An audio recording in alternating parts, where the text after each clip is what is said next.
Olá, feliz sábado, bom dia a você que está aí nos acompanhando, assistindo nesse momento. Agora é o momento da nossa lição, recapitular aquilo que nós estudamos durante a semana, não é mesmo? Então vai lá, pegue a sua lição, pegue a sua Bíblia e hoje nós vamos aqui fazer o comentário, né, sobre justamente daquele profeta fujão, né? Você já fugiu alguma vez na sua vida? Pois é, hoje nós vamos falar desse profeta fujão. E aí, esta manhã eu trouxe para vocês aqui o nosso convidado. Temos aqui o Régio, que hoje não está na qualidade de mediador, né, Régio? Está na qualidade de agora de compartilhar a lição com a gente aqui. Hoje Bom estou dia. numa posição confortável. Isso. Régio, dá uma dica para o pessoal aí que está assistindo em casa, né? E os irmãos estão aqui acompanhando. O que eles podem fazer para poder estar chamando o pessoal aí para assistir a lição aí com a gente aí? Ok. Bom dia, Ana. Bom dia. Bom dia, pastor. Tudo bem, pastor Lucas? Lucas. Tranquilo? Primeira vez a gente junto, falar. né? Gente, é muito importante você compartilhar a lição da Escola Sabatina, compartilhar os cultos, o nosso conteúdo do nosso canal. Não só no YouTube, mas também no Facebook e agora no Instagram. Inclusive a gente está com um desafio, Ana, para todo mundo. Você pegue a sua lição, o desafio é o seguinte: pegue sua lição, tire uma selfie ou faça um vídeo e poste lá, eu estudo a lição. Você posta no seu canal do Instagram e você pode também marcar Adventistas Central Campus, que é o nosso canal, o canal da nossa igreja. Dessa forma, os nossos canais tornam-se ainda mais relevantes e podem alcançar muito mais pessoas. Alcançando mais pessoas, você os levará automaticamente ao reino de Deus. Que privilégio é quando a gente participa assim. Então, fica o desafio para você, para mim, para todos nós. Aí, ó, você que está aí em casa, por causa dessa questão da pandemia, é uma forma de você, né, fazer o seu trabalho missionário. Bom dia, pastor Lucas. Tudo bem?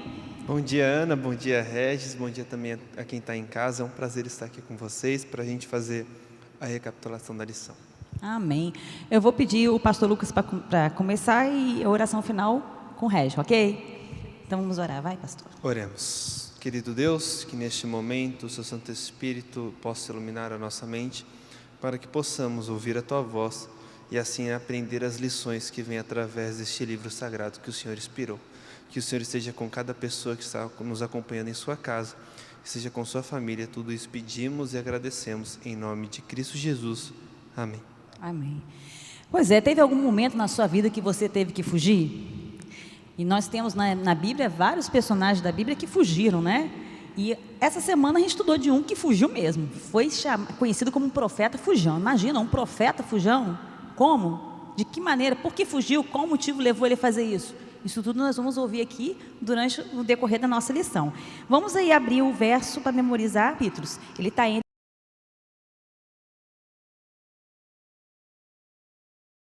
Miqueias e Obadia. Então ele é facinho, você pode ler ele numa tarde, numa manhã, né, e aí compreender a história. Vamos ler então Jonas 4:11. Deus disse a Jonas: e você não acha que eu deveria ter muito mais compaixão de grande cidade de Nínive, em que há mais de 120 mil pessoas que não sabem distinguir entre a mão direita e a mão esquerda, e também muitos animais? Aqui a gente vê nesse versículo a misericórdia de Deus, né? E a gente vai agora, durante a lição, falar sobre isso. Mas a gente sabe também que Jonas teve um motivo, né, o pastor, para fugir, né? A gente vê aqui que ele recebeu uma ordem do Senhor, de Deus, para ir lá e pregar para Nínive, e para que eles pudessem se arrepender dos maus caminhos. Lembrando que Nínive era uma cidade, né, vamos dizer assim, vamos imaginar, você no Oriente Médio, tendo que ir lá pregar no Oriente Médio, num lugar talvez que não pode entrar nenhum tipo de religião, sabendo que se fosse falar alguma coisa, e Nínive era uma cidade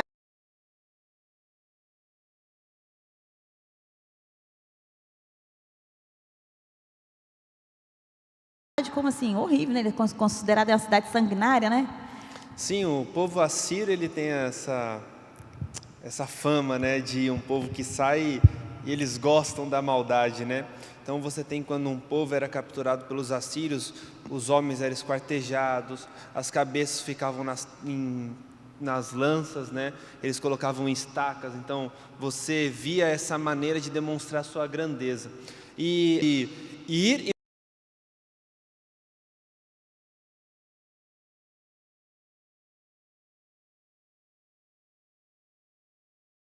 Imagina você ir a uma cidade onde a gente colocou essa fama, e agora você vai lá e você chega e fala assim: vocês vão se perder se vocês continuarem assim, desse modo de viver e não se arrependerem. Ou seja, aqueles que fazem maldade, olha que beleza. E Jonas não ia com o exército, ele ia sozinho, né? E a gente tem aqui no capítulo 1 de Jonas, né, no versículo 1, a ordem de Deus. E Jonas, capítulo 1,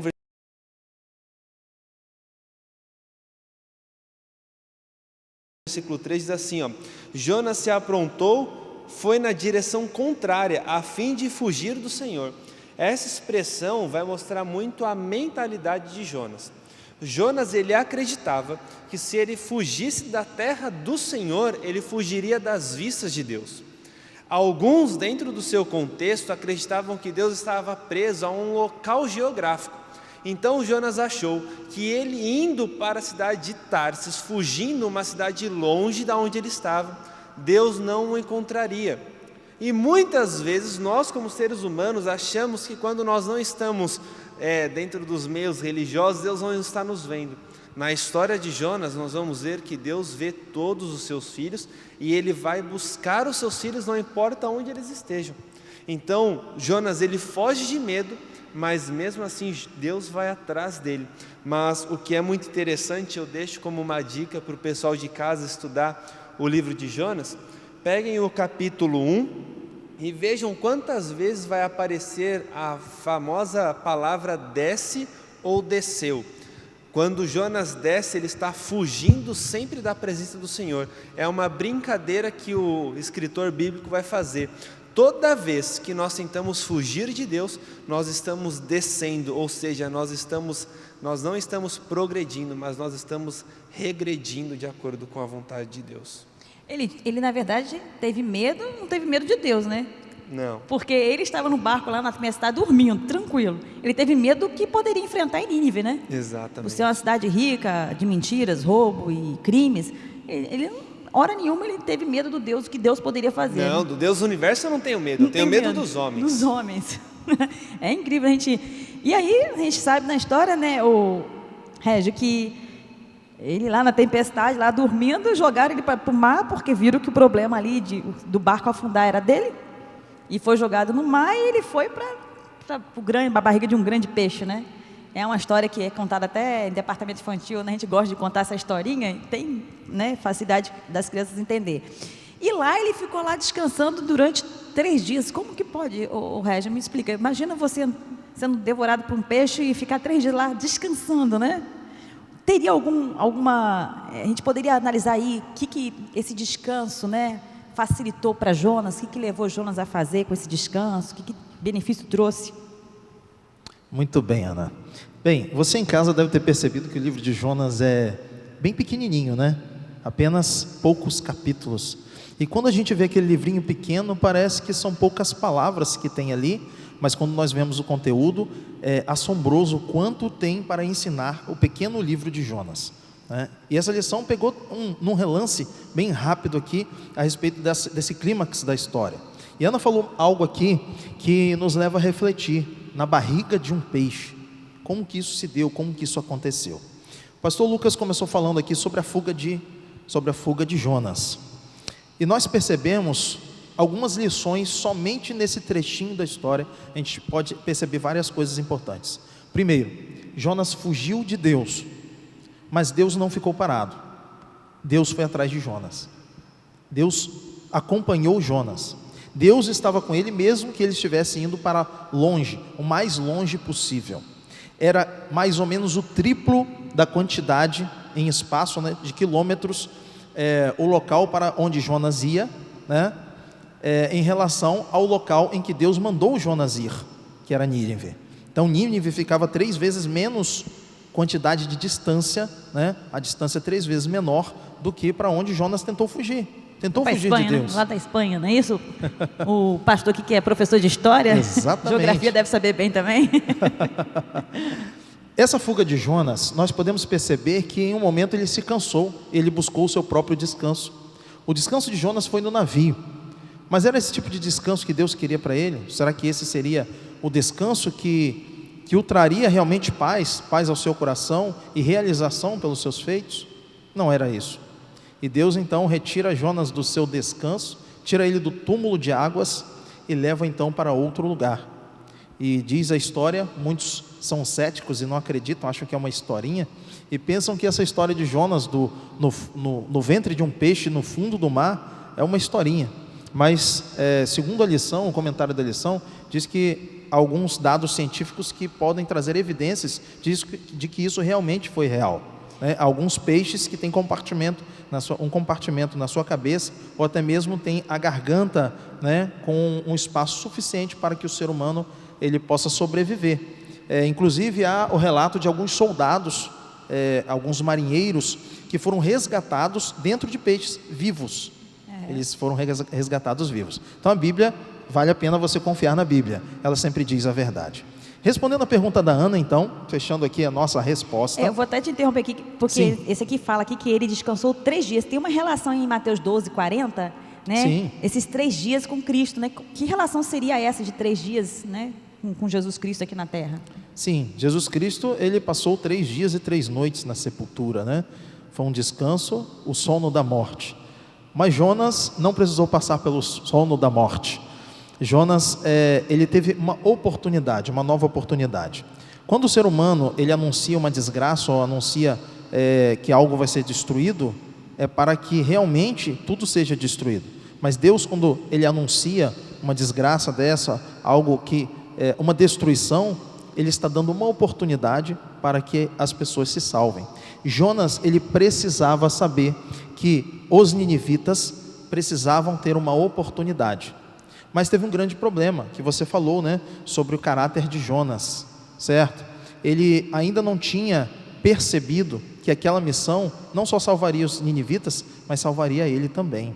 E aqueles 3 dias fizeram com que Jonas tivesse uma nova perspectiva da vida, do relacionamento dele com Deus e do descanso dele, a paz de alma que ele deveria ter com Deus, e também o descanso que deveria ser levado através da conversão aos ninivitas. Essa mudança de cenário às vezes é necessário para a gente também. A barriga do peixe, Ana, era cheirosinha, confortável? Era ou não? Acredito que não. Era, pastor? Não, né? Ele estava ali no meio do mau cheiro. Quem já mexeu com peixe sabe que peixe não tem um bom cheiro, né? Imagina você 3 dias e 3 noites dentro de um peixe com aquele mau cheiro, no escuro. Lá não tinha luz, Jonas ficou no escuro. E isso foi uma forma de Jonas conseguir refletir sobre a vontade de Deus, não só sobre a sua vida, mas de toda a humanidade, inclusive para os ninivitas, que eram os seus inimigos. Daqui a pouquinho eu vou falar um pouquinho sobre isso, para poder a gente ter uma visão um pouco melhor desse sentimento de Jonas para com os ninivitas. Ok. Pastor Lucas, professor de História também, Geografia, né? Aqui na lição de terça-feira fala que Deus, então, o Regis já falou aqui, deu a segunda oportunidade, né? Quantas pessoas já fogem de Deus, né? A gente vê aí que tem outros personagens da Bíblia, como Elias também fugiu, a gente viu recentemente, estudamos a lição dele.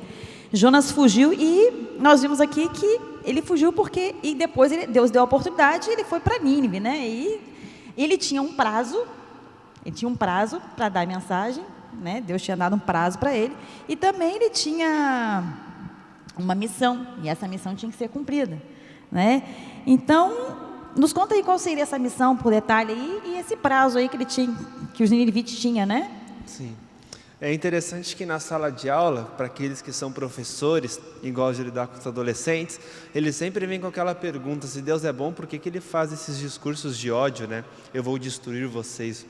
Dentro da Bíblia, quando Deus faz um discurso de destruição, não é para destruir como o Régio colocou, mas sim para salvar. Então, a pregação de Jonas tinha um objetivo, não era anunciar a perdição, mas era de anunciar a chance de uma salvação, que estava a ponto de essa mensagem ser inspirada, digamos assim.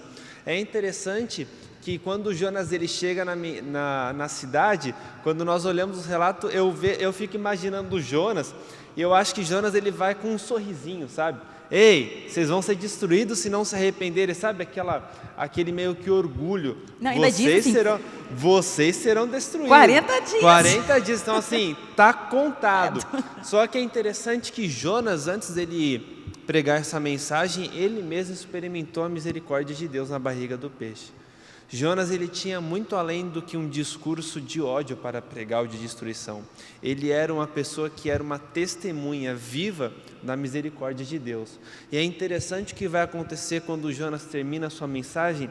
Eu gosto muito da postura do rei de Nínive, do que ele faz. O texto diz assim, Jonas capítulo 3, versículo 6.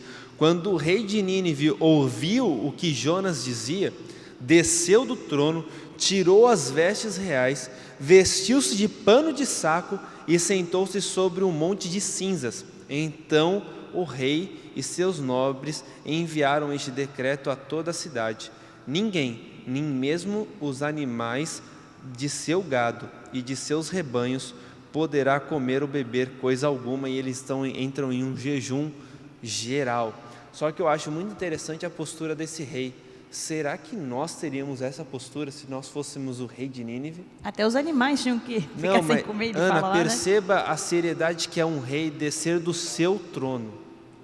A gente sabe que na cultura do Oriente Médio, principalmente durante a história, um rei jamais desceria do seu trono. Ele era o ápice do poder daquela civilização.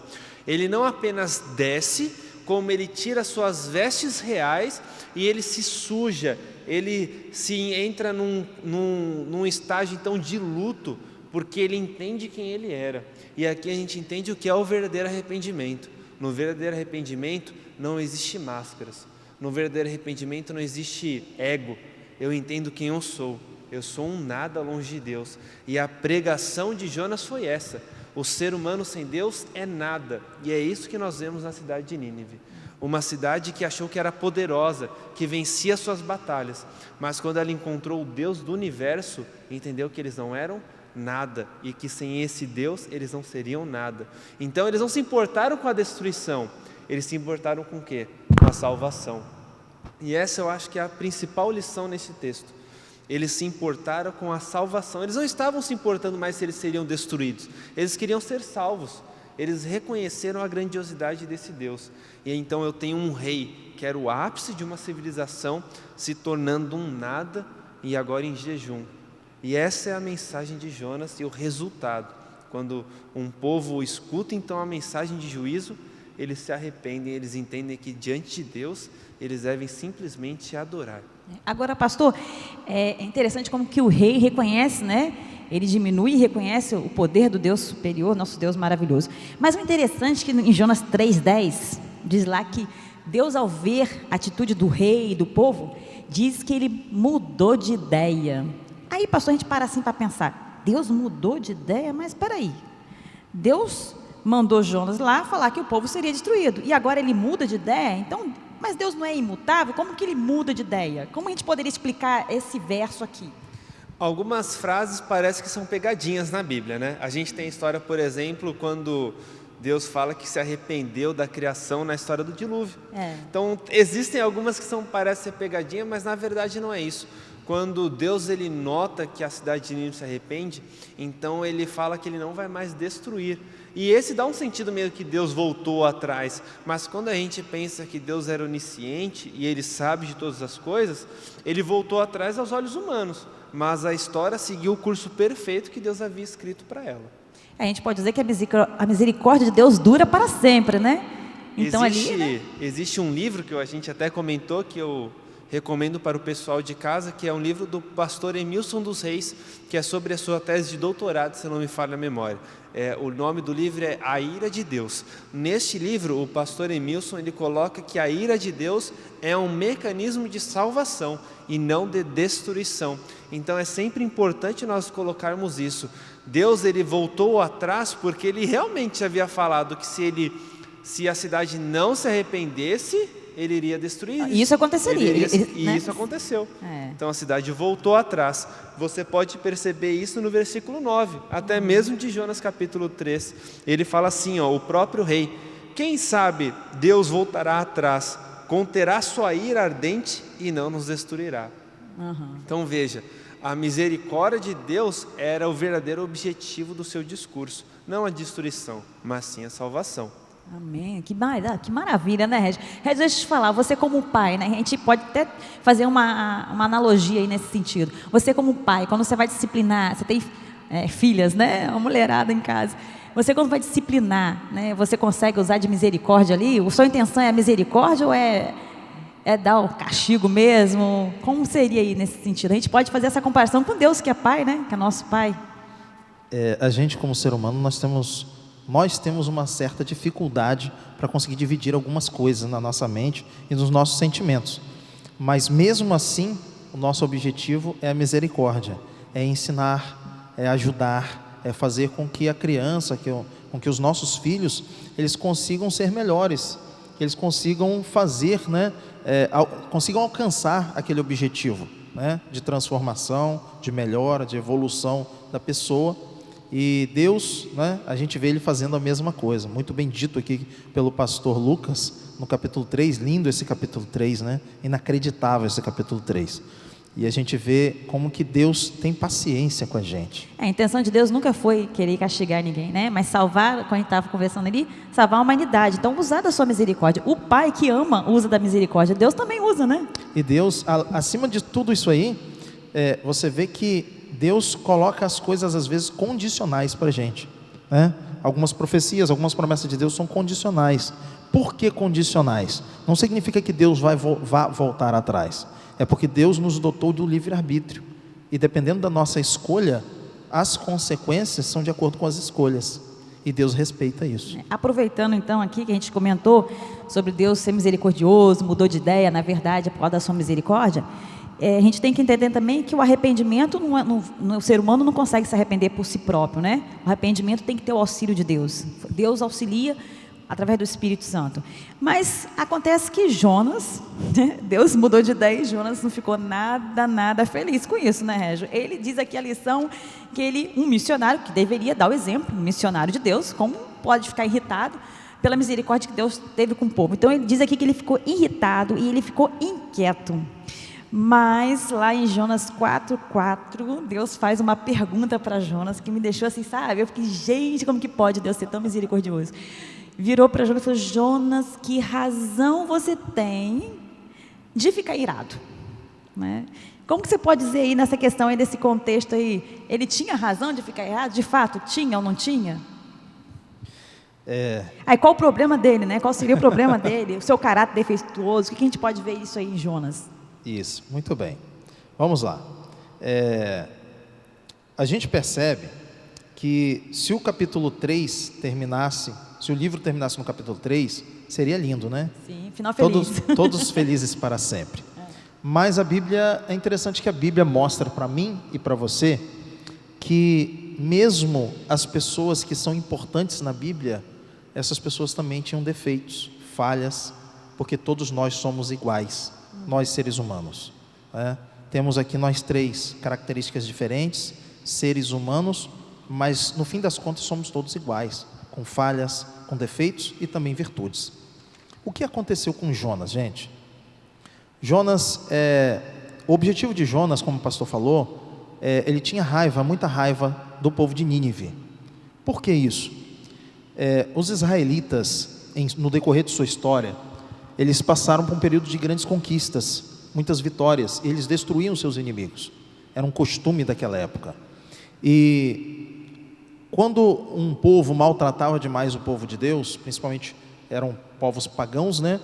Era uma questão espiritual e moral muito grande colocada sobre o povo de Israel, porque eles colocavam, hoje em dia é tudo baseado no ser humano, eu sou o agente do mundo, né? As pessoas pensam assim hoje, mas naquela época era diferente. Se um povo perdesse uma batalha, era o seu Deus que era fraco. Se um povo vencesse a batalha, foi o seu Deus quem venceu.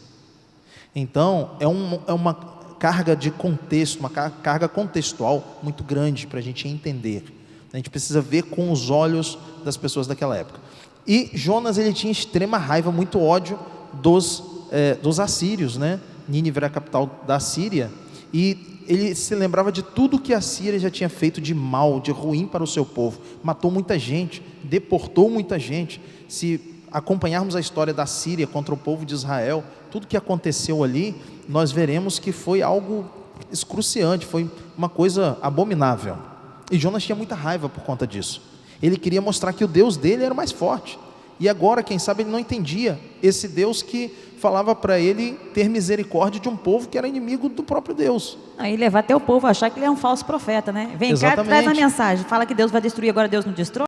Então, um falso profeta, ele está preocupado com a reputação dele, né? Então, Podemos nesse dizer assim. contexto, Jonas chega, dando aquela mensagem, quem sabe até meia boca, né? Aquela mensagem de raiva, né? Ó, se arrepende, porque o Deus de Israel vai destruir a sua cidade.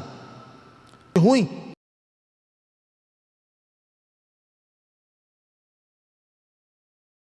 Todo mundo vai morrer. No outro dia, todo mundo convertido, o próprio rei. E agora, o coração de Jonas como ficou? Ninguém morreu. Ninguém morreu.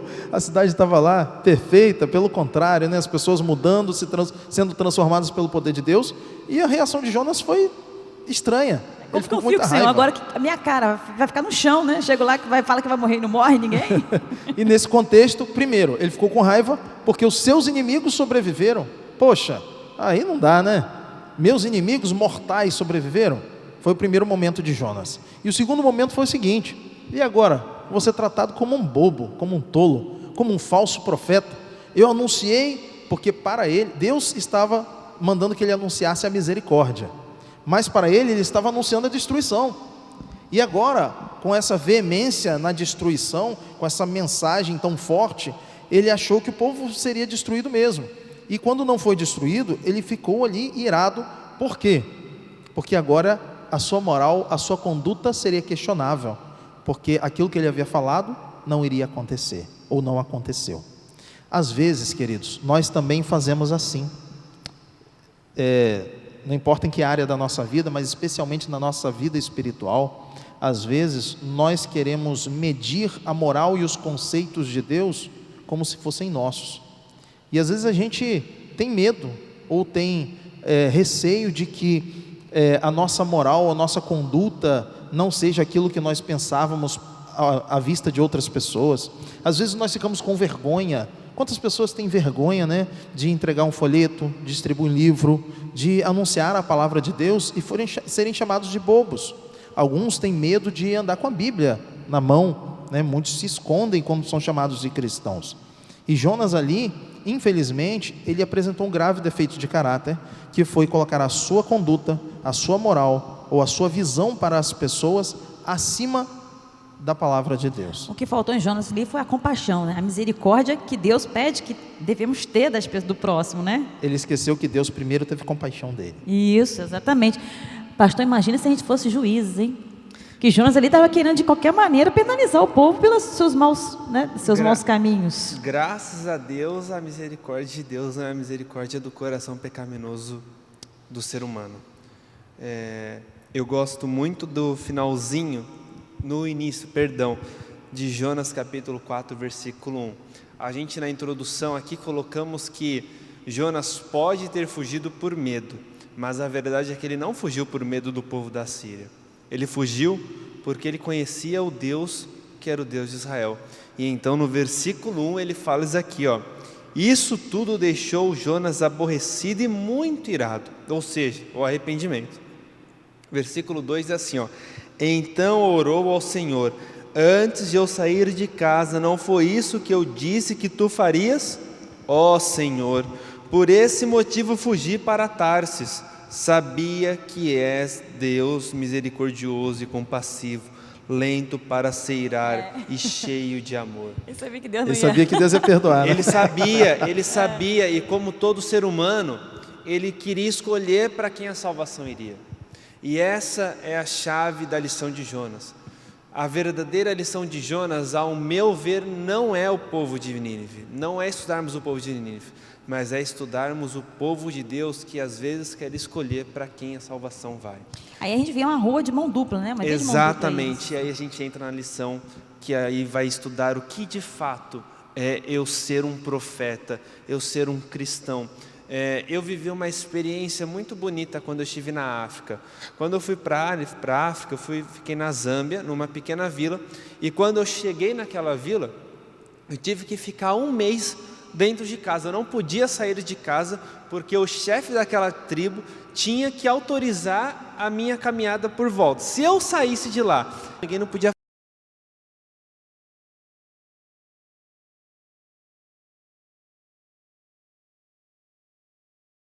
fazer nada. Nossa. Ia dar ruim para a gente. O que eu aprendi nesse dia?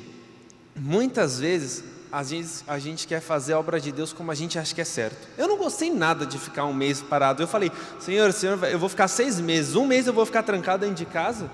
E a pregação que eu vim aqui fazer? Eu vou ficar um mês aqui parado. E aí? E a pregação de Jonas, ele achou que era para quê? Para destruição. Muitas vezes nós queremos interpretar a obra de Deus aos olhos humanos, quando a obra é administrada e feita por Deus, onde eu apenas tenho que ser o mecanismo. E é isso que eu entendo na história de Jonas. Jonas achou que ele era o principal na história, ele decidia, ele fazia o discurso, quando na verdade nós só temos que ser aquele que fala aquilo que Deus disse. E é isso que eu vejo Jonas. E então em Judas capítulo 1, que só tem um capítulo, né?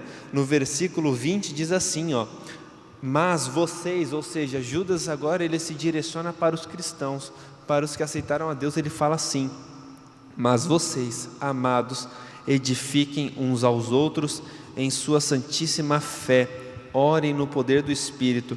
E então ele pula para o versículo 22 para não ficar muito grande. Tenham compaixão daqueles que vacilam na fé, resgatem uns aos outros, tirando-os da chama do julgamento. De outros ainda tenham misericórdia, mas façam isso com grande cautela, odiando os pecados que contaminam a vida deles. E então Judas diz, eu não tenho que amar o pecado. Jonas em nenhum momento tinha que aceitar o pecado, ou entender que aquele povo que havia feito grandes maldades com o povo de Deus, aquilo de fato era imperdoável, mas imperdoável aos olhos humanos. Aos olhos de Deus, se aquele povo se arrependesse, eles teriam a salvação. E isso se estende a nós. Muitas vezes nós entendemos que evangelho é para aqueles que aos nossos olhos estão prontos, estão abertos, quando na verdade só Deus sabe quem está aberto e quem está fechado de fato para o evangelho. E isso nós vemos claramente em várias histórias, mas tem uma história em específica.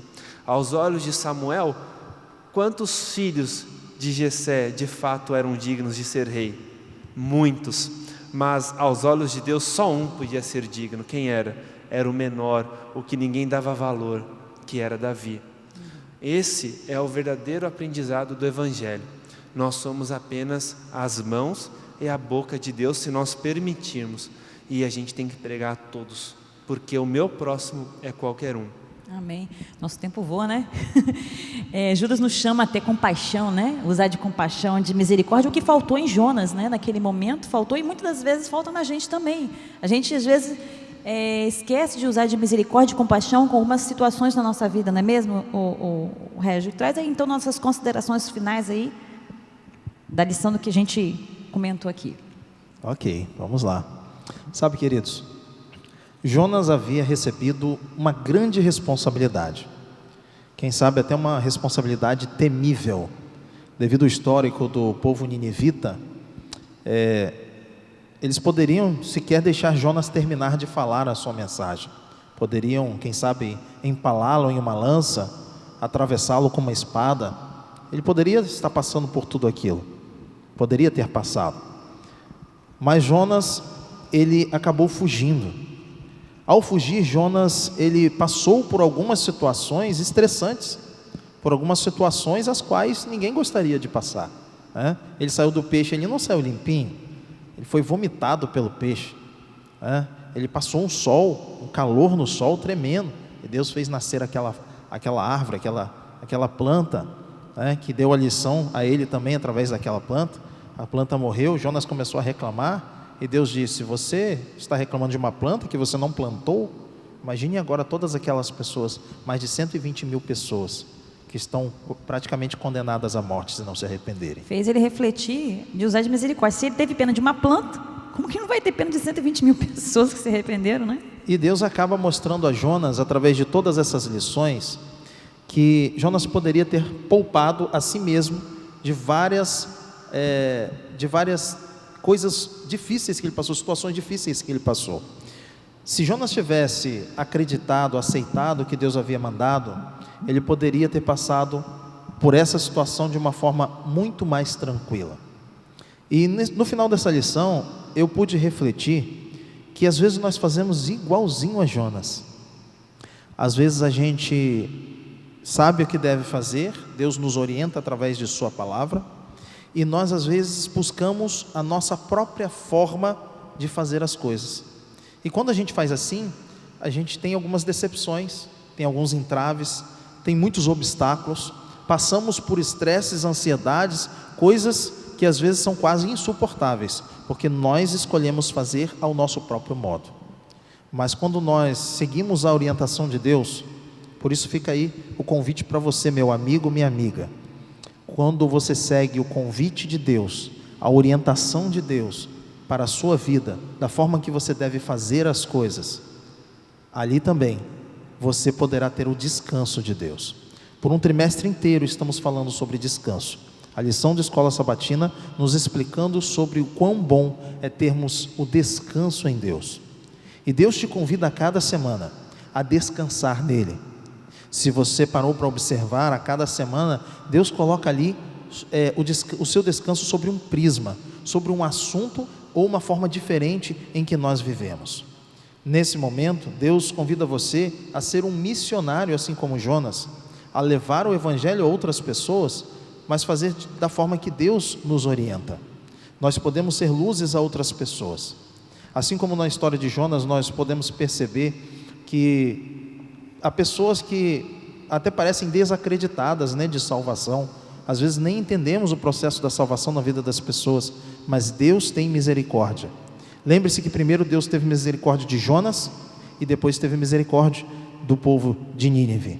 Lembre-se que Deus primeiro teve misericórdia de você e Ele também tem misericórdia das pessoas que estão ao seu redor e necessitam ouvir essa palavra.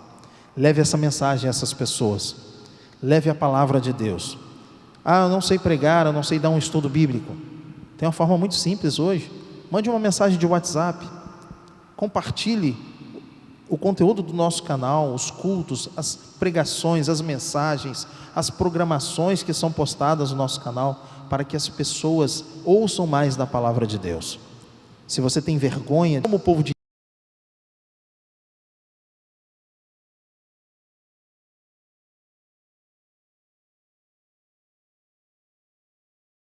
Nínive aceitou a Cristo, a mensagem de Cristo, você também pode levar pessoas a aceitarem essa mensagem. Fica para você então esse desafio de Deus para mim e para você. Amém, glória a Deus, Vamos então orar e pedir esse Deus maravilhoso, para a gente poder refletir o quanto nós devemos olhar a história de Jonas e refletir como devemos ter compaixão, e levar a mensagem, lembrar que o arrependimento só conseguimos com o auxílio do nosso Senhor Jesus Cristo. Louvado seja Deus por essa lição, que a gente aqui pôde aprender muita coisa. Mas eu queria agradecer então ao pastor Lucas. Muito obrigado, pastor Lucas, por ter participado. Eu que agradeço, Ana. Foi uma lição muito bonita. E nas palavras de Jesus Cristo, na oração do Pai Nosso: Pai, perdoa as nossas ofensas, assim como nós também perdoamos os nossos devedores.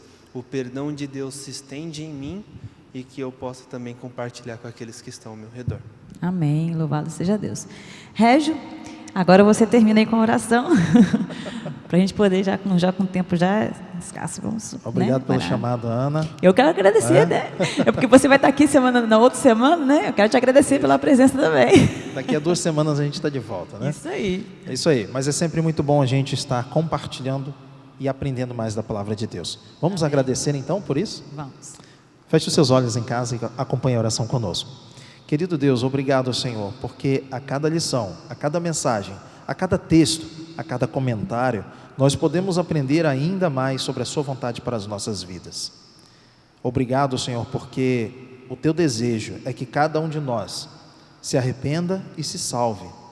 Que essa mensagem seja levada a todo mundo, a todas as pessoas, não importa de que forma, mas o que importa é que ela chegue aos corações de cada um que necessita. Obrigado, Senhor, porque a Tua palavra é fiel e verdadeira e ela se cumpre. E por isso, Senhor, nós ansiamos pelo cumprimento da Tua palavra, que diz que um dia nos encontraremos